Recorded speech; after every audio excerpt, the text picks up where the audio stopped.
오늘은 우리에게 주신 이사야서 11장 1절에서 10절까지 말씀을 통해 약속의 싹 회개의 길이라는 제목으로 함께 말씀의 은혜를 나누고자 합니다. 여러분, 오늘 우리는 대림절 두 번째 주일을 보내고 있습니다.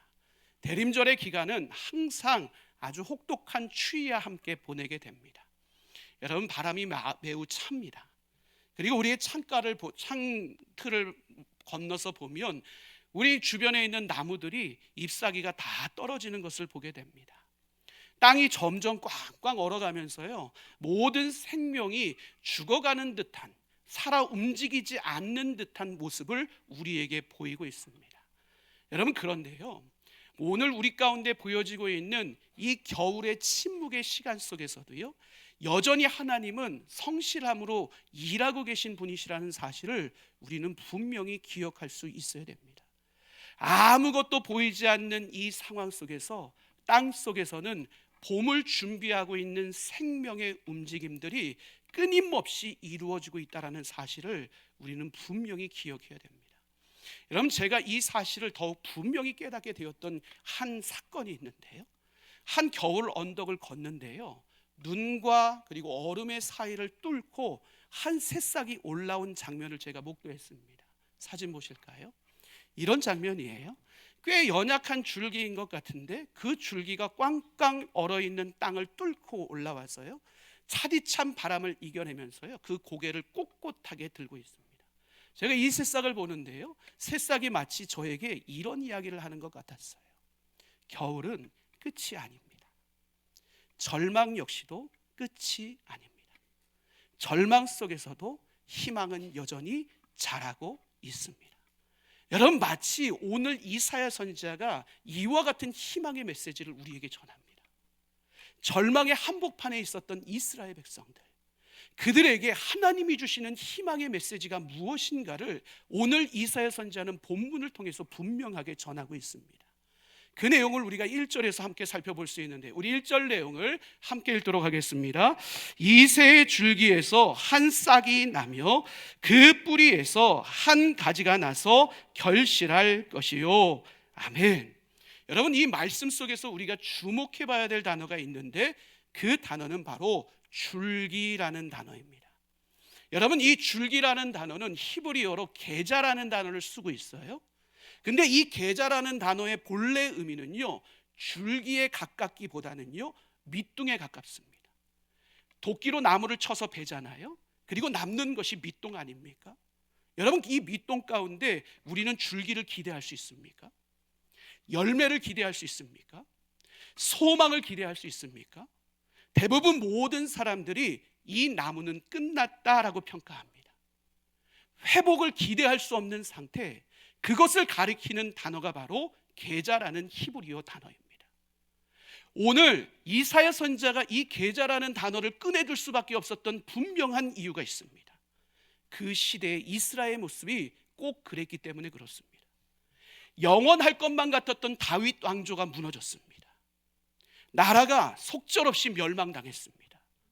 이스라엘 백성들이 포로로 끌려갔습니다.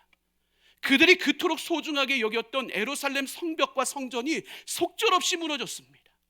하나님의 약속이 더 이상 이스라엘 백성들을 주목하지 않다라는 느낌들이 그들을 강력하게 때리기 시작했습니다. 그러니 그들의 눈에 보여지는 모든 상황 속에서 그들은 어떤 긍정적인 요소도 발견하지 못했습니다. 그런데 하나님은 그 끝에서도요, 위대한 새로운 역사를 시작하고 계셨다는 사실입니다. 얼음과 같이 꽝꽝 얼어버린 굳은 역사의 한복판에서 하나님은 이스라엘 백성들을 향한 새 생명의 싹을 다시 자라게 하시는 위대한 역사를 시작하고 계셨다는 사실이에요. 여러분, 이처럼 하나님은 황폐함 가운데서도 꽃을 피우시는 전능하신 하나님이십니다. 여러분, 이 사실을 믿으십니까? 여러분, 그렇기 때문에 오늘 우리의 삶의 자리가 겨울 같을지라도, 차디차게 굳어 있을지라도, 오늘 내 삶의 가정의 문제로, 건강상의 이상으로, 신앙의 침체로 아무런 변화도 기대할 수 없는 상황 속에 혹여라도 우리가 거할지라도 우리는 그곳에서 새 역사를 이루시는 새 생명의 역사를 이루시는 그 전능하신 하나님을 신뢰하고 그분을 온전히 바라보는 삶을 이 땅 가운데 살아갈 수 있어야 됩니다. 무엇으로요? 믿음으로요. 왜요? 아무것도 보이지 않는 상황 속에서도 하나님은 여전히 우리를 위해 일하고 계시니까. 그 성실함으로 일하시는 하나님이 약속하신 메시아 되시는 그리스도는 반드시 약속하신 대로 이 땅 가운데 다시 오실 것이기 때문에 그렇습니다. 그러기에 사랑하는 성도 여러분, 겨울의 차디찬 삶의 현장 속에서도 우리 안에 자라나고 있는 하나님 나라의 줄기를 분명히 바라보시기를 바랍니다. 이미 시작된 그 놀라운 그리스도의 은혜를 꼭 붙잡고 오늘을 살아가시기를 바랍니다. 그 믿음의 모든 선한 싸움의 현장을 잘 준비하고 맞서 싸워 이겨냄으로 말미암아 우리 주님이 예비하신 새 봄의 역사 가운데 우리 모두가 함께 거하는 은혜를 누릴 수 있게 되기를 주님의 이름으로 간절히 축원합니다. 여러분, 그렇다면 이 새 봄의 역사를 우리 가운데 이루시는 그 오실 메시아라는 존재는 어떤 분이실까?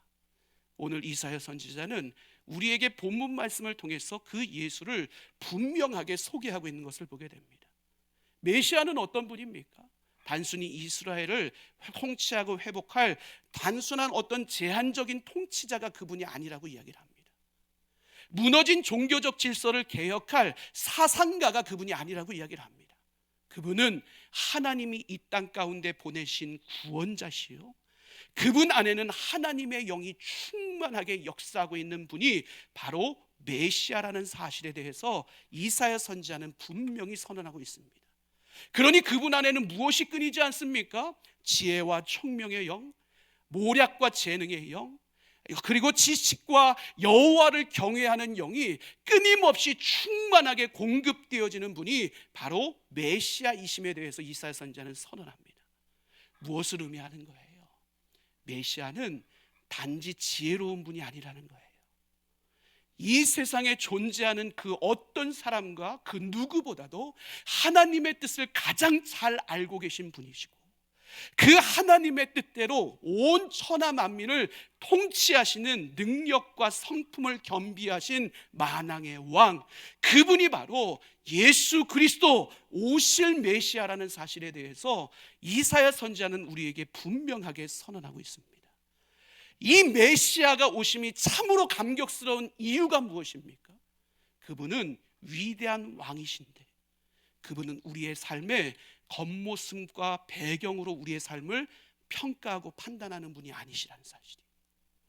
눈에 보여지는 자격, 그리고 들려지는 평가의 소리로 우리를 판단하시는 분이 절대로 아니시라는 사실을 이사야 선지자는 우리에게 전하고 있습니다. 그분은 우리의 마음의 중심을 보시고 삶의 진실함을 통해서 우리를 판단하시는 분이십니다. 그분은 가난한 자를 외면하지 않으십니다. 세상의 변두리에서 고통받고 있는 자들에게 정의로 응답하시는 분이십니다. 그분은 힘있고 잘나가는 자들에게만 행복을 선언하시는 분이 아니라 약한 자를 일으키시고 오늘 갈등 가운데 눈물로 어려움을 호소하는 이들의 그 눈물을 기억하심으로 말미암아 모두가 행복한 나라를 세우는 참된 통치자임을 오늘 이사야 선지자는 우리 가운데 전파하고 선포하고 있는 것을 보게 됩니다. 여러분, 이것이 우리에게도 참으로 감사함으로 다가옵니다. 그 이유가 무엇이에요? 오늘을 살아가는 우리의 삶의 자리 가운데 얼마나 불평등함을 많이 경험하며 우리가 오늘을 살아갑니까? 진실을 지키려고 노력하는데 그것이 오해가 됩니다. 정직한 삶을 살아가려고 몸부림치는데 그것이 손해로 다가옵니다. 오늘 믿음을 지키기 위해 최선을 다하는 삶을 살아가는데 그 누구도 그 믿음에 대해서 인정하지 않고 받아들이지 않습니다. 오해와 손해와 두려움이 쌓이고 쌓이면 우리 가운데 다가오는 것이 무엇입니까? 절망입니다. 그 절망 속에 우리는 포기합니다. 더 이상 믿음의 삶을 살아가려는 의지를 불태우지 않습니다. 그런데 오늘 이사야 선지자는 우리에게 무엇을 선언합니까? 오늘 이 땅 가운데 오시는 참된 왕이신 메시아는 이 모든 상황을 알고 계시고 그분의 정의와 그분의 공의와 그분의 사랑으로 이 모든 삶의 자리를 변화시키는 다시 세우시는 분이 이 땅 가운데 오시는 참된 왕이신 메시아라고 분명하게 선언하고 있는 것을 보게 됩니다. 메시아의 통치는 세상의 통치와 다르다는 것입니다. 세상의 통치처럼 힘 있는 자가 승리하는 나라가 아니라 메시아가 통치하는 나라는 정의가 이기고 진리가 이기고 사랑이 승리하는 참된 하나님 나라로 우리 가운데 다가오게 됨을 이사야 선지자는 우리에게 분명하게 선언하고 있습니다. 그렇다면 이 나라의 모습은 구체적으로 어떤 모습으로 우리 가운데 다가오느냐? 이사야는 오늘 본문 6절에서 9절까지 말씀을 통해서 그 내용을 우리에게 전하고 있습니다. 우리 그 내용을 함께 읽도록 하겠습니다. 그때에 이리가 어린 양과 함께 살며 표범이 어린 염소와 함께 누우며 송아지와 어린 사자와 살진 짐승이 함께 있어 어린 아이에게 끌리며 암소와 곰이 함께 먹으며 그것들의 새끼가 함께 엎드리며 사자가 소처럼 풀을 먹을 것이며 젖먹는 아이가 독사의 구멍에서 장난하며 젖된 어린아이가 독사의 굴에 손을 넣을 것이라. 내 거룩한 산 모든 곳에서 해됨도 없고 상함도 없을 것이니 이는 물이 바다를 덮음같이 여호와를 아는 지식이 세상에 충만할 것임이니라. 아멘. 여러분, 이 하나님 나라가 이루어지는 모습의 이사야의 선언을 들으면서 지금 여러분 안에 생겨나는 마음이 무엇입니까? 이것은 이상향 아니야? 먼 미래에 다가올 환상적인 이야기 아니야? 여러분, 이런 감정들을 느끼십니까? 그렇다면 오늘 말씀을 잘못 읽으신 것입니다. 이 말씀은 이미 하나님이 창조하신 질서를 회복한다라는 그 말씀입니다. 여러분, 오늘 이사야 선지자가 보여주고 있는 하나님 나라의 모습은 무엇입니까? 약한 자들이 짓밟혀지지 않습니다. 강한 자들이 두려움의 대상이 되지 않습니다. 모두가 함께 어울려 행복한 삶으로 공존하며 세워지는 나라, 그 나라가 하나님 나라임을 이사야 선지자는 분명하게 선언하고 있습니다. 이 나라는 하나님이 태초에 이 땅 가운데 세우신 질서 있는 나라였습니다. 하나님은 이 나라가 온전하게 세워지기 위해서 죄악 가운데 있었던 그들을 출애굽시키면서 가나안 땅 가운데 보내면서도 이 나라를 회복할 것에 대해서 모세오경에서 끊임없이 이스라엘 백성들에게 이 메시지를 전하셨습니다. 그럼에도 불구하고 이스라엘 백성들은 꿈쩍하지 않았습니다. 그들의 완악함이 이 하나님 나라를 현실로 만들어가지 않았습니다. 그래서 하나님이 선택하신 것이 무엇입니까? 오신 메시아를 통해서 이 땅 가운데 그분의 통치 가운데 이 하나님 나라의 질서를 이 땅 가운데 다시 세워나가기를 원하셨습니다. 그렇다면 오늘 우리의 삶의 현실 속에서 이 하나님의 나라가 바르게 세워지고 있습니까? 아니요. 우리의 현실 속에 이 나라는 점점 멀어지고 있습니다. 가정에서 갈등이 있습니다. 교회조차도 비교하고 상처들이 끊임없이 생산됩니다. 사회 곳곳 가운데 분열과 갈등, 그리고 비교와 상처, 편견들이 끊임없이 재생산되고 있는 것들을 우리는 확인하게 됩니다. 연약한 자들은 끊임없이 연약할 수밖에 없고, 강한 자들은 자신의 부를 더욱더 확장하며 배부른 삶을 살아가고 있는 것이 지금의 현실입니다. 그러게 우리는요, 이 이사야 선지자의 메시지는 저 미래에 있을 이상향이요 환상임을 우리는 스스로 확정해버리고 결단해버립니다. 우리의 생각이 그래서는 안 됩니다. 오늘 이 하나님 나라의 비전은 오늘 지금 우리를 통해서 이 땅 가운데 이루어져야 될 역사임을 우리는 절대로 잊지 말아야 됩니다. 오늘 우리는 다시 오실 주님을 기대하며 오늘 그 준비된 삶으로 하나님 나라를 견고히 세워나갈 수 있어야 됩니다. 하나님 나라의 백성임을 자처하면 오늘 우리가 하나님 나라의 백성으로서의 걸맞는 삶을 살아낼 수 있어야 되는 것입니다. 하나님 나라의 통치가 우리 가정과 공동체에 이루어지기를 원한다면 누구보다도 몸부림치며 하나님의 통치를 이 땅 가운데 이루기 위해 애쓰는 삶을 살아가는 것이 우리들의 삶의 모습이 되어야 됩니다.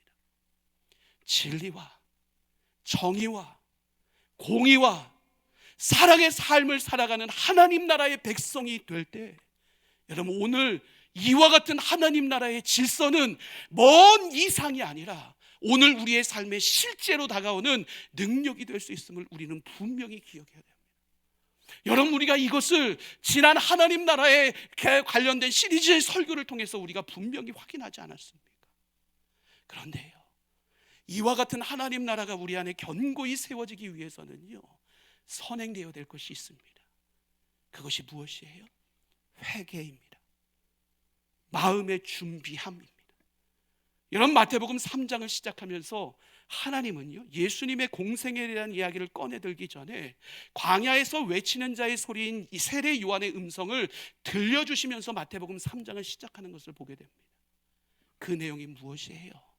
회개하라, 천국이 가까이 왔느니라. 이어지는 메시지가 무엇입니까? 주님의 길을 준비하고 그 길을 곧게 하라 선언입니다. 여기서 우리가 주목해 봐야 될 단어가 무엇이에요? 회개라는 단어입니다. 회개는 무엇입니까? 우리가 지난 시간에도 살펴봤던 것처럼 회개라는 것은 단순한 눈물 흘림이 아닙니다. 일시적인 마음의 요동함으로 인한 감정적인 변화가 회개를 의미하는 것이 아닙니다. 여기서 본문에서 사용되고 있는 회개는요, 메타노이아라는 헬라어 단어를 쓰고 있습니다. 생각의 변화, 가치관의 변화, 본질적인 정체성의 완전한 방향전환, 이것을 메타노이아, 회개라고 부르는 것입니다. 내 중심에서 하나님 중심으로 옮겨가는 것입니다. 내 뜻이 아니라 하나님의 뜻으로 옮겨가는 것입니다. 세상의 길이 아니라 하나님의 길로 방향전환하는 것, 여러분, 이것이 우리가 이루어야 될 진짜 회개의 모습입니다. 왜 우리 안에 이와 같은 진짜 회개가 필요합니까? 세례 요한이 선포했습니다. 주님 오실 길은 곱고 평탄한 길이 되어야 되기 때문에 그렇습니다. 그런데 오늘 우리의 마음은 어떻습니까? 교만의 언덕이 너무 높이 세워져 있습니다. 분노와 상처의 깊은 골짜기가 우리 안에 패여져 있습니다. 미운 다툼, 시기, 질투라는 장애물들이 예수가 오는 길을 막아서고 있습니다. 그러기에 우리는요, 마음의 공사를 해야 됩니다. 높아져 있는 교만의 언덕을 깎아야 됩니다. 깊게 패여 있는 마음의 상처와 분노를 은혜로 메꿔야 됩니다. 미움, 다툼, 시기, 질투라는 장애물들을 우리 가운데 걷어내야 됩니다. 마음이 청소됐다면 이제 이 회개의 영역이 우리의 삶의 전반적인 영역으로 확대되어야 됩니다. 오늘 하나님 없이도 살 수 있다라는 자만심, 우리는 회개해야 합니다. 기도하지 않고 결정하고 말씀 없이 살아가는, 그리고 그것이 당연한 것처럼 여기면서 오늘을 살아가는 무감각함의 우리의 모습들, 우리는 회개해야 합니다. 용서하지 못하는 마음, 말로는 사랑한다고 이야기하지만 정작 행위로 옮기지 않는 이중적인 우리의 삶의 태도를 우리는 회개해야 합니다. 세상의 가치관 속에서 높아지기를 힘쓰고 더 많아지기를 원하고 인정받기를 원했지만 하나님의 은혜 앞에서 나누지 못했던 그와 같은 욕망의 모습들, 우리는 회개해야 합니다. 우리는 영적 게으름도 회개할 수 있어야 됩니다. 말씀보다 미디어, 기도보다 바쁨, 예배보다 편안한 삶을 선택했던 우리의 내면의 나태함을 회개할 수 있어야 됩니다. 가정 안에도 회개의 역사가 일어나야 됩니다. 부모로, 자녀로, 배우자로 상대방에게 주었던 모든 상처의 말과 행동들을 회개해야 됩니다. 사랑하기보다 비교했고, 격려하기보다 정죄했고, 품어주기보다 통제하려고 했던 어그러진 우리 가정의 모든 관계를 우리는 회개해야 합니다. 일터 안에서도 회개의 역사가 일어나야 됩니다. 정직함과 성실함이 아니라 편리와 이익을 위해서만 달려갔던 우리의 모습들을 회개해야 합니다. 내가 성공하기 위해 불의한 방법으로 상대를 짓밟았던 모든 것들, 우리는 회개해야 합니다. 일터의 자리가 오늘 나의 생계의 수단의 자리 이전에 하나님이 부르신 소명의 자리임을 망각한 채 하나님의 영광은 뒷전이요 오늘 내 성취를 위해서만 달려갔던 그 모습을 우리는 회개해야 합니다. 교회 안에서도 회개해야 합니다. 한 몸이라고 이야기하지만 여전히 갈등하고 있고, 나와 다른 사람을 인정하지 않으려고 하고 있고, 공동체 안에서도 끊임없는 오해가 양산되는 그와 같은 모습들, 우리는 회개해야 합니다. 섬김 전에 계산이 앞서고 사랑 전에 자신의 영광이 드러나는 그와 같은 모습들을 우리는 회개해야 합니다. 간습과 전통에 묶여 하나님의 새로운 역사를 기대하지 않는 그와 같은 나태함들, 우리는 회개해야 합니다. 공동체를 위해서 하나 되지 못했고, 공동체를 위해서 울지 못했고, 공동체를 위해서 아파하지 못했고, 공동체의 불의에 침묵했고, 공동체의 잘못을 바르게 세우지 못했던 그 모든 것들을 우리는 진실로 회개할 수 있어야 됩니다. 이 나라 이 민족의 무너짐을 보고 회개해야 됩니다.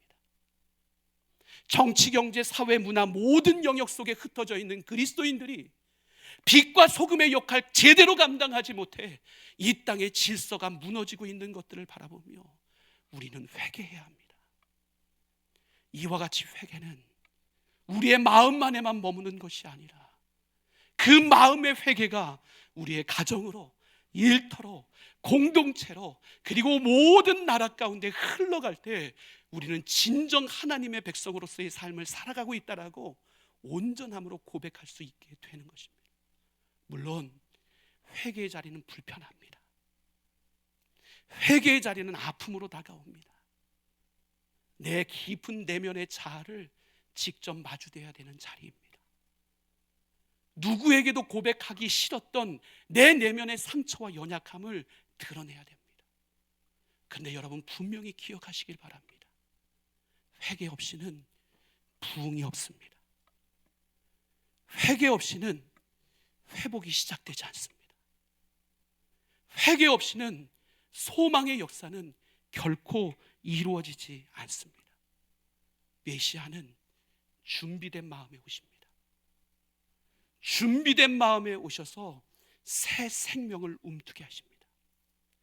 준비된 마음에 오셔서 그 연약할지라도 하나님이 시작하신 희망의 싹을 자라게 하십니다. 여러분, 오늘 우리의 삶이 이와 같은 은혜의 손길 가운데 반응하며 준비되어질 수 있기를 주님의 이름으로 간절히 축원합니다.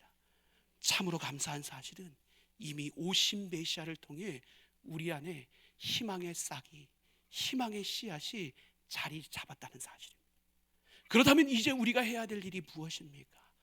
이 씨앗이 주님 오실 때까지 잘 자라도록 돌보고 세워나가는 것이 우리의 사명임을 우리는 기억해야 됩니다. 오늘 우리 안에 썩어져 있는 마음의 밭을 기경할 수 있기를 바랍니다. 오늘 우리의 돌과 같은 완악한 마음을 걷어낼 수 있기를 바랍니다. 오늘 우리 안에 있는 죄와 상처의 쓴뿌리들을 다 뽑아낼 수 있기를 바랍니다.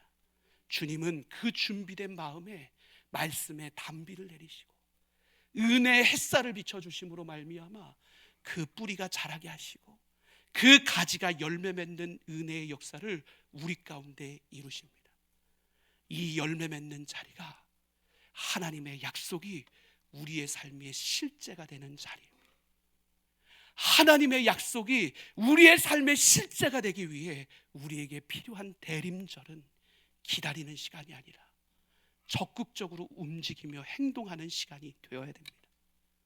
오늘 우리의 삶이 변화되기를 위해, 다시 오실 메시아를 준비하기 위해, 그분을 통해 이 땅 가운데 완성될 하나님 나라를 소망하며 오늘 우리는 부지런히 열심으로 준비하는 삶을 살아낼 수 있어야 됩니다.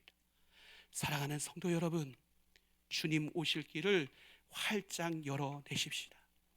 우리의 마음을 갈아엎으십시다. 우리 공동체의 무너진 질서를 다시 세우십시다. 주님 다시 오심을 기쁨으로 준비하십시다. 준비된 마음에 주님은 반드시 다시 오십니다. 그리고 다시 오신 주님은 우리 안에 새봄의 은혜의 역사를 다시 시작하십니다. 그 새봄의 은혜의 역사, 생명의 역사 앞에 우리 모두가 함께 참여하는 은혜의 주인공들이 될 수 있기를 주님의 이름으로 간절히 축원합니다.